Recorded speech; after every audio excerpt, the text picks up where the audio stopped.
Hi, I'm Donna Jordan from Jordan Fabrics. Today I'm going to show you how to make a quilt called Shiny and Bright from Basic Gray. But instead of doing these muted colors, I'm going to do something that's even more subtle. We're going to use this bundle of fat quarters from Robert Kaufman. It's a holiday flourish bundle, but the prints don't really look Christmassy. They're all neutral tones. And even though some of the fabrics have poinsettias like that, when the quilt is done, it's not going to scream Christmas. It's just going to look beautiful and elegant. My fat quarter bundle has 16 different fat quarters. We're only going to need 12 of them. So I'm going to take out this one, and then I'm going to take out a couple of the almost plain dark ones. And then we're going to add some what the pattern calls low volume fabrics to go with all of these. So we'll use all of these grunges here. We'll use this grunge for the cornerstones. And then we're going to match up everything. We're going to pair these with one of the low volume guys so we can make beautiful stars. Each one of the fat quarters gets cut exactly the same way. And before I cut them, I always like to iron them nice and flat so that all of my slicing will be accurate. Since these are all cut the same, I'm going to cut 6 layers at a time. You might want to cut 1 layer, 2 layers, 3 layers, whatever you're comfortable with. And I'm holding down the end of my plastic ruler with a dumbbell because that keeps it from shifting as I cut. I can't give you all the cutting sizes because it's not my pattern, but this one is very clear and very easy to follow, so you can get all the pieces you need.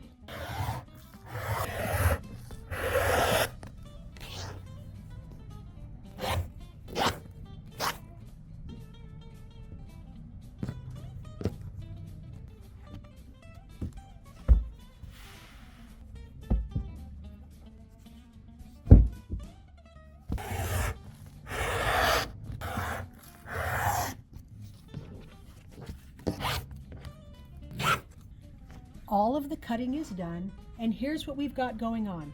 From the fat quarters, we've got pieces for 12 different star blocks. From the B fabrics, or the low volumes, which I'm using grunge for, I used 5 different fabrics, and we got enough for 2 different blocks from each one. Now this one I liked a lot better, so I used it twice. And what we need to do next is to pair these up. So let's say we're going to do this one with that color, and we'll do this one with that color. So I'm going to pair them up until I get them just the way I like them. There, I've got every block, so there's some contrast between the A and the B fabrics. And we're going to be working with just one block at a time. Let's start with this color here. We're going to take the bigger squares of this print. Let's see which ones those are. That's these here, and we're going to draw a line across the back side of it along the diagonal. So I'm just going to use a pencil, and I'm going to make a dark enough line so I can see it, but not too dark, just like this. I've got the A and B squares that are the same size, and honestly it might have been easier to draw on the back of these because they're plainer, but we're going to put them right sides together and make half square triangles. So to do that, we're just going to line everything up and stitch 1/4 inch away from the line on each side. We do these in a lot of quilts. It's just a very quick method for getting half square triangles is to stitch on both sides. So I'll do that with all 4 blocks.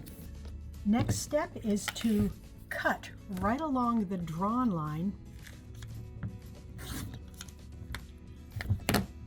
so that we've got our half square triangles, and then we'll take them over to the ironing board. I like to peel them open so I can be careful that my seam stays straight. Press it a little with my hands, then add some steam. We're not going to cut off the dog ears yet because we need to trim these down to size. These are meant to turn out a little bit bigger than you need. So I'm going to line up both edges on, you can either do this on your cutting board, or if you have a rotating mat, you can do it on here. I'm going to line up the edges, and then I'm going to trim it down to 3 inches. Now it's important to trim a little bit off of one side of each of the fabrics. You don't want to have this turned like this where you're trimming off 2 of the same fabric. So put your diagonal seam on the diagonal there, line everything up, and trim it off.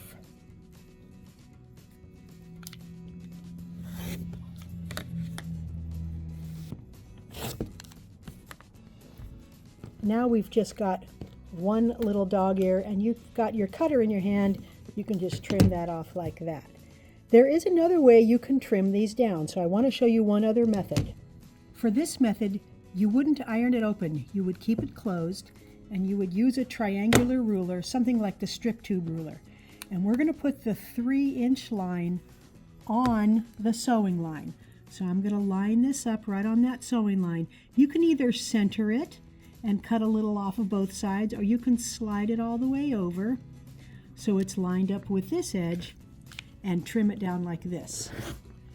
Because we are measuring from the seam, we have an exact 3-inch square here when we're done, and all we have to do is iron it and trim off those dog ears. So either method works great. Next step is to make some corner units, and we just need one of the dark accents and a couple little rectangles, and we need 4 of these for each block. Those 4 are finished. The next step is to make some flying geese units with the bee fabric there and some background squares. So I'm going to draw on the back side of 8 of these background squares. All we have to do is line up the edges here and stitch right along the line, or maybe a teensy bit to this line, to this side of the line. And the reason you might move over a teeny bit is because when you fold the fabric, it has a little bit of bulk. It's not a piece of paper that folds entirely flat. So when you open this up, you want these edges to match with these edges. And so if you move over just a hair, it's lining up perfectly now.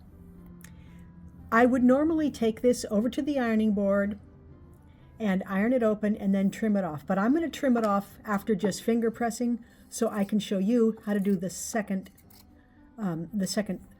corner. So that one was trimmed off to a 1/4 inch. It's nice and flat. And now we do the same method on the opposite corner. So we'll line up all these edges and we'll stitch just a hair to this side of the line.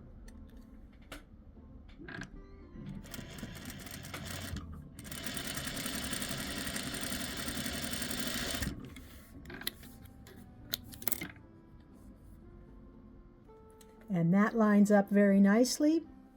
Iron that, trim off this side, and we'll do that with all 4 of these. Those are done, and we're ready to move on. The next unit we're going to make takes these triangles and 8 of the background triangles. And this is a special piecing technique, a special cutting technique.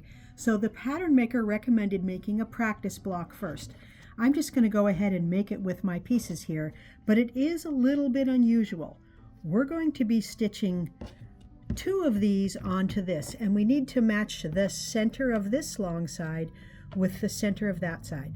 So all I'm going to do is fold it here, and you can make a mark with your fingernail, or you can stick a pin in right there, whatever helps you out. Now to mark the middle of these guys, it's pretty easy. You can put it on your cutting board, just put it on one of the lines here on the bottom, and then slide it over so this is on a line. So right there, so we know this is going right through the center.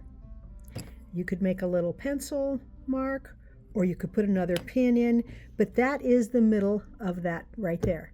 So I'm going to put them right sides together, and it doesn't matter on this because it's the same on both sides.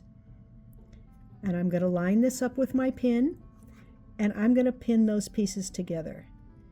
Then I'm going to go ahead and do the same thing for this side and pin this one on. I'm just going to stitch right along the edge here. You can start a little bit beyond your patchwork, or you can start all the way at the end. And I like to move the pin out of the way before I stitch there. And this seam will get pressed toward the background, so I'm just gently finger pressing it right now. And now I'm going to stitch the second piece on. And they're quite a bit bigger than we need, so we can do that special trimming afterward.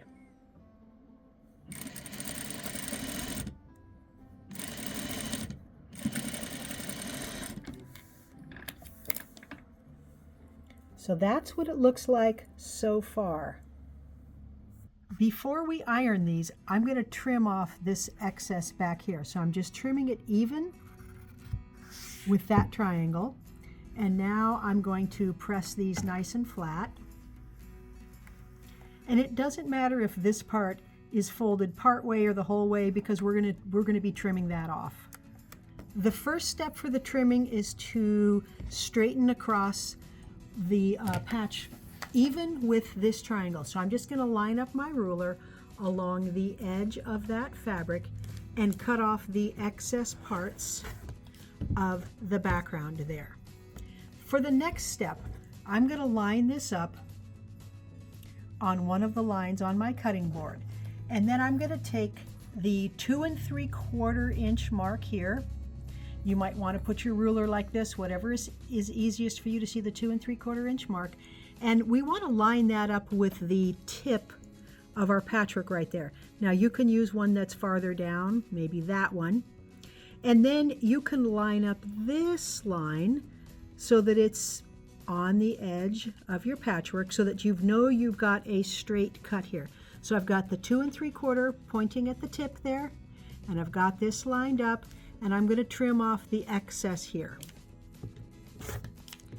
Then I'm going to turn the block all the way around and repeat that procedure. So I'm lining it up on a straight line because it helps me keep everything square. I'm putting the 2 3/4 inch mark, we'll use this one here, right on the tip of that triangle. Then I'm making sure that I straighten this up so that I have 90 degrees that I'm cutting, and we'll trim off that side. So our block now is 5.5 inches exactly. One last thing we need to do, we're going to turn it sideways. I like to line up again on one of my lines, and we're going to trim it down to 3 inches. So we're going to end up with a 3 by 5.5 inch block that's got this triangle kind of floating in it. We're going to take these units and we're going to add some of these pieces to each of these corners. So I went ahead and drew on the back side of these, and we are going to stitch these on like this, and this is going to make a very cool block. So let's take these over to the machine and get those stitched on. I'm going to go ahead and stitch this first side on. We're just using the same method we used when we did the flying geese blocks, stitching just next to that line.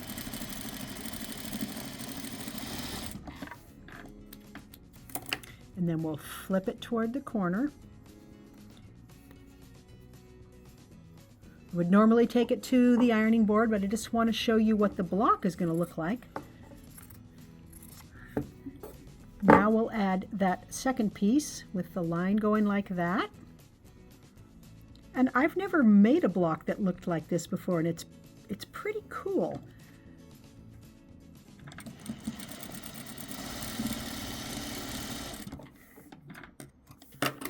So what we have is a flying geese block, but it's got this little square right there in the middle.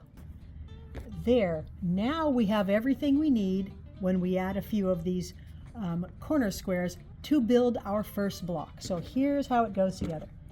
This is in the very center, and then these blocks make the star point that go around this center.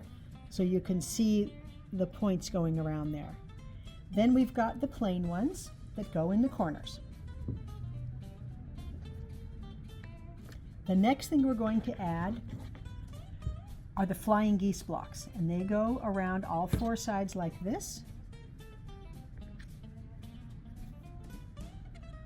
And then these half square triangles, I'm going to put them in 2 by 2, and they get, I think of it as this bee color pointing towards itself. So we'll put these all the way around the edges, bees pointing to themselves. And the last thing we need to add is these patchwork squares here, and the dark color just goes in each far corner. And that is the whole block. It's pretty easy to put this together. I would do it in sections. You can do this whole row and this whole row. Then you'll need to put these two guys together, make that whole row, another row here, another row here, and that block will be done. So I'm going to go ahead and get that one stitched up and then make all my other blocks. Then we can lay out the quilt. The blocks are all done, and it's very easy to lay out the quilt. There's 3 blocks wide and 4 blocks tall. So I'm just going to lay them out, and then I will trade them around to make sure I have the colors balanced. There, I've got the colors pretty well balanced for the stars, also the backgrounds. I have them alternating a little bit. And the last thing we need here is we have cornerstones and sashing. So the cornerstones, they're going to make a nice little patchwork thing that's going to look like a 5 patch there, which is really nice.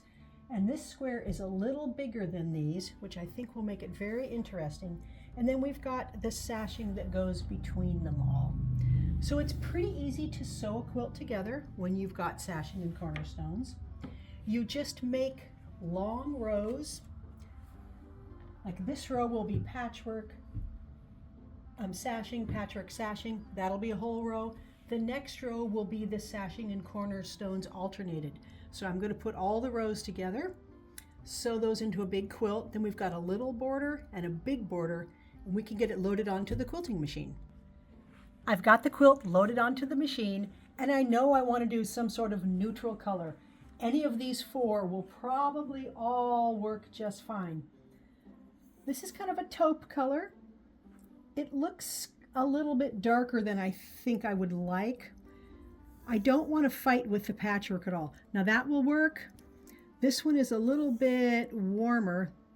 That's not going to show, even on the dark areas, it's not going to show too much. Then I've got a nice light bone color. I think this will look the best. Since the fabrics in the quilt are Christmassy, I'm going to quilt it with holly leaves and berries. I don't think it will overwhelm the quilt, and I do like the circles with the big leaves.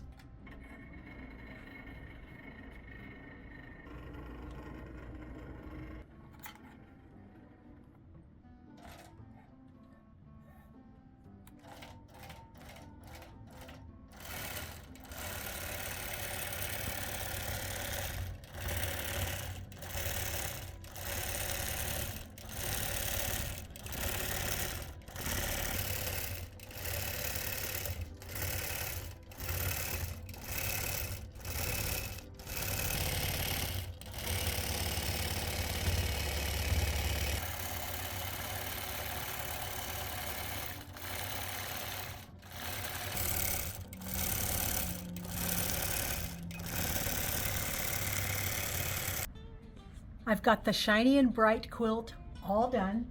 It's a nice size. It's 62 by 79. So it's like a twin size, a generous throw size. And I really like the way each block looks. Then we've got this, what looks like a 5 patch here in the corners that was formed with these little blocks and then the cornerstones and sashing. The low volume fabric, that's what we used where the grunge was.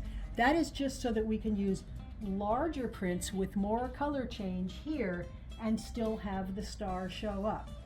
There's a little bitty border that went around the patchwork and it makes it kind of float. Then we added a bigger border around that. Grunge binding.